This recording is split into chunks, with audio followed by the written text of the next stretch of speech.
No dia 30 de novembro de 1783, os Estados Unidos da América e o Reino Unido assinaram o Acordo de Paz, o Tratado de Paris, que pôs fim à guerra que vinham travando desde 1773 na costa leste da América do Norte e que se representaria, na prática, a separação das 13 colônias que a Inglaterra possuía naquela região. Nascia assim um novo país, os Estados Unidos da América, o primeiro estado do mundo inspirado nas ideias iluministas. O rei da Inglaterra temia que seus domínios, além mar, pudessem vir a ser invadidos por franceses, rivais históricos dos ingleses, e, por isso, até chegou a incentivar a colonização.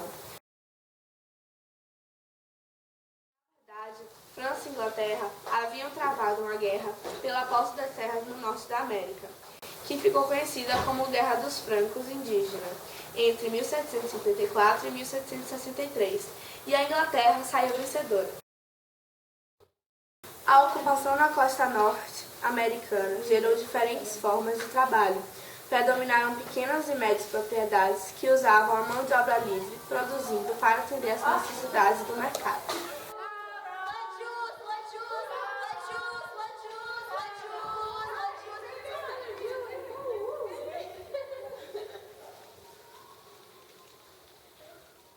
Isso, a Inglaterra iniciava sua industrialização, que levou a adotar políticas de ampliação e preservação de mercados consumidores para os produtos manufaturados e de fornecedores de matéria-prima.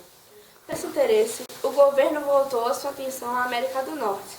Se antes colonos tinham liberdade de sobra para exercer suas vontades, agora a metrópole queria fazer seu título valer alguma coisa. As condições climáticas e o solo inviabilizavam a agricultura praticada nas colônias do sul. A pouca interferência da metrópole permitia que os colonos optassem pelas formas de colonização que julgavam mais adequadas aos seus interesses. As colônias eram altamente independentes, as decisões eram tomadas internamente, sem interferência de reis ou reinos do outro lado do mar. Assim começou a surgir um sentimento de patriotismo nas 13 colônias, algo que aquela colônia inglesa, praticamente abandonada aos olhos da coroa, encararia como um pontapé inicial para deixar de ser 13 e vir a ser um Estado unido. Em 1730, o rei Jorge da Inglaterra aumentou a carga de tributos nas colônias da América para compensar os gastos da Guerra Civil.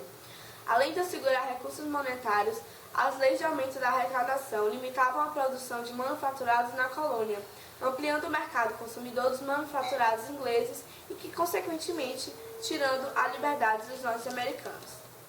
Dentre elas, podemos citar a Lei do Chá, que deu monopólio do comércio de chá para a Companhia das Índias Ocidentais, a Lei do Selo, que dizia que todos os produtos que circulavam na colônia deviam ter um selo vendido pelos ingleses, a Lei do Açúcar, que decretava que os colonos só podiam comprar açúcar vindos das Antilhas Inglesas.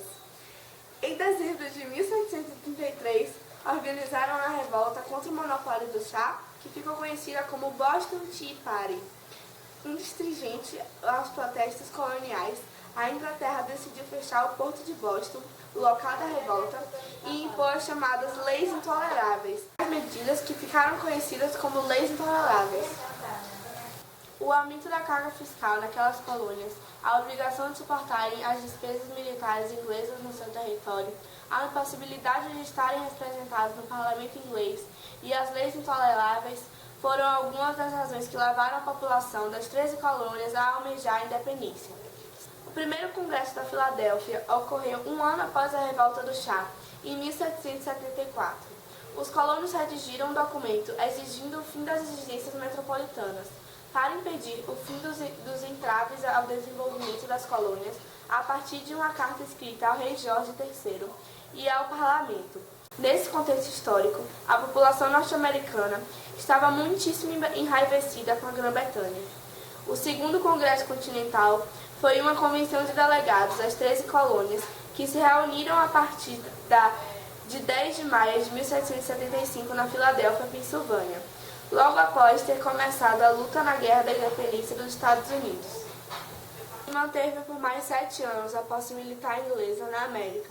Contudo, os americanos, ajudados pelos franceses, saíram vencedores.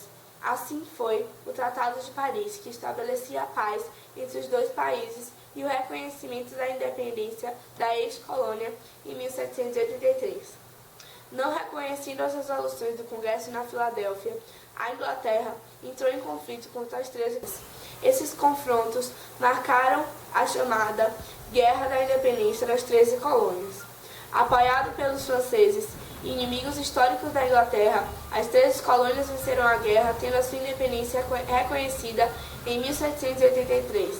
Adotando um sistema político republicano e federalista, os Estados Unidos promulgaram uma Carta Constitucional em 1787.